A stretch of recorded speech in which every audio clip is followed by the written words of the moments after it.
Guys, जब आप लोग अपने लैपटॉप में क्रोम ब्राउजर को ओपन करते तो आपको यहाँ पे एक एरर्स होती है, your browser is not responding. तो गाइस, इस वीडियो में हम लोग सीखने वाले कि कैसे आप लोग इस टाइप की प्रॉब्लम को फिक्स करेंगे। तो चलिए दोस्तों, वीडियो को शुरू करते हैं। वीडियो को शुरू करने से पहले अगर आप लोगों ने अभी तक मेरे चैनल को सब्सक्राइब नहीं किया है तो प्लीज चैनल को सब्सक्राइब कर लीजिए। दोस्तों, इस टाइप की प्रॉब्लम को फिक्स करने के लिए सबसे पहले आपको अपने दिस पीसी में जाना है। दिस पीसी में जाने के बाद आपको यहाँ पे सी ड्राइव में जाना है। सी ड्राइव में जाने के बाद आपको यहाँ पे प्रोग्राम फाइल्स 86 के ऊपर क्लिक कर देना है। इसके ऊपर क्लिक करने के बाद आपको यहाँ पे गूगल के ऊपर क्लिक कर देना है। गूगल के ऊपर क्लिक करने के बाद आपको यहाँ पे क्रोम के ऊपर क्लिक कर देना है। इसके बाद आपको यहाँ पे एप्लीकेशन के ऊपर क्लिक कर देना है। उसके बाद आपको यहाँ पे एक फोल्डर देखने को मिल जाएगा chrome.exe। आपको यहाँ पे इसके ऊपर राइट क्लिक करना है। राइट क्लिक करने के बाद आपको यहाँ पे रीनेम के ऑप्शन पे क्लिक कर देना है और उसके बाद आपको यहाँ पे इसको रीनेम कर देना है। रीनेम करके आप इसको यहाँ पे लास्ट में वो लिख देंगे या कुछ भी लिख सकते हैं इसको। इसके बाद आपको यहाँ पे इंटर को प्रेस कर देना है। तो गाइस, जैसे आप लोग इतना करेंगे उसके बाद एक बार फिर से आपको यहाँ पे इसके ऊपर राइट क्लिक करना है। राइट क्लिक करने के बाद आपको यहाँ पे सेंड टू के ऊपर क्लिक कर देना है। इसके ऊपर क्लिक करने के बाद आपको यहाँ पे डेस्कटॉप के ऊपर क्लिक कर देना है। तो गाइस, जैसे आप लोग इतना करेंगे उसके बाद आप यहाँ पे देख सकते हैं डेस्कटॉप पे एक शॉर्टकट का यहाँ पे आइकन क्रिएट हो जाएगा। इसके बाद आपको यहाँ पे इसके ऊपर राइट क्लिक करना है। राइट क्लिक करने के बाद आपको यहाँ पे इसको रीनेम कर देना है।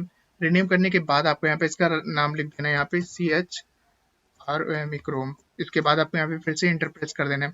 इतना करने के बाद आपको यहाँ पे इसको डबल क्लिक करके ओपन कर देना है। तो गाइस, जैसे आप लोग इतना करेंगे उसके बाद आप देखेंगे जो आपके क्रोम की ब्राउजर है वो क्रोम ब्राउजर की जो प्रॉब्लम थी वो सॉल्व हो जाएगी। इसके बाद आप यहाँ पे नीचे टास्क बार में देख सकते हैं आपको क्रोम का आइकन्स होगा, इसके ऊपर राइट क्लिक कर देना है। इसको यहाँ पे अनपिन कर देना है फ्रॉम टास्क बार।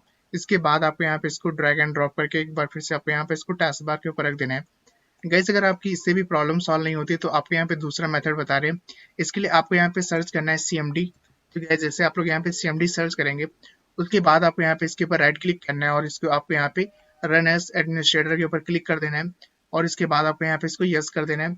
इतना करने के बाद गाइस, आपको यहाँ पे कुछ कमांड्स है जिनको आपको टाइप करना है। तो इनका लिंक हम आपको वीडियो के डिस्क्रिप्शन में देंगे जहाँ से आप बहुत। तो सबसे पहले यहाँ से कमांड इसको कॉपी करना है। कॉपी करने के बाद आपको यहाँ पे राइट क्लिक करके इसको पेस्ट कर देना है। आप देखेंगे यहाँ पे सक्सेसफुली हो चुका है। इसके बाद यहाँ पे जो दूसरा कमांड है आपको यहाँ पे इसको भी कॉपी कर लेना है। तो गाइस, हम यहाँ पे इसको कॉपी कर लेते हैं। कॉपी करने के बाद आपको यहाँ पे राइट क्लिक करके इसको पेस्ट करना है। इसके बाद आपको इंटर प्रेस कर देना है। तो आप देख सकते हैं यहाँ पे ये भी कमांड है वो सक्सेसफुली हो चुका है। इसके बाद आपको यहाँ पे तीसरा जो कमांड है इसको कॉपी कर लेना है। कॉपी करने के बाद आपको यहाँ पे पेस्ट करके इसको इंटर प्रेस कर देना है। इसके बाद आपको यहाँ पे इसको एग्जिट कर देना है। तो यहाँ पे जो तीसरा वाला है इसको हम कॉपी कर लेते हैं और यहाँ से हम इसको एग्जिट कर देते हैं गाइस। इसके बाद आपको यहाँ पे इंटर प्रेस कर देना है। तो गाइस, इस तरह से आप लोग बहुत ही इजी तरीके से अपने लैपटॉप में गूगल क्रोम की जो नॉट रिस्पॉन्डिंग की प्रॉब्लम है उसको सॉल्व कर सकते हैं। तो गाइस, अगर आपके यहाँ पे लैपटॉप में ये दोनों ट्रिक काम नहीं कर रहे तो आपको एक बार अपने सिस्टम को रिस्टार्ट कर देना है। इसके बाद तो आपकी जो प्रॉब्लम है वो 100% सॉल्व हो जाएगी। तो गाइस, इस तरह से आप लोग बहुत इजी तरीके से अपने लैपटॉप में गूगल क्रोम की नॉट रिस्पॉन्डिंग के प्रॉब्लम को सॉल्व कर सकते हैं। तो गाइस, अगर आपको वीडियो अच्छी लगी वीडियो को लाइक करें, चैनल को सब्सक्राइब करें। Thank you for watching.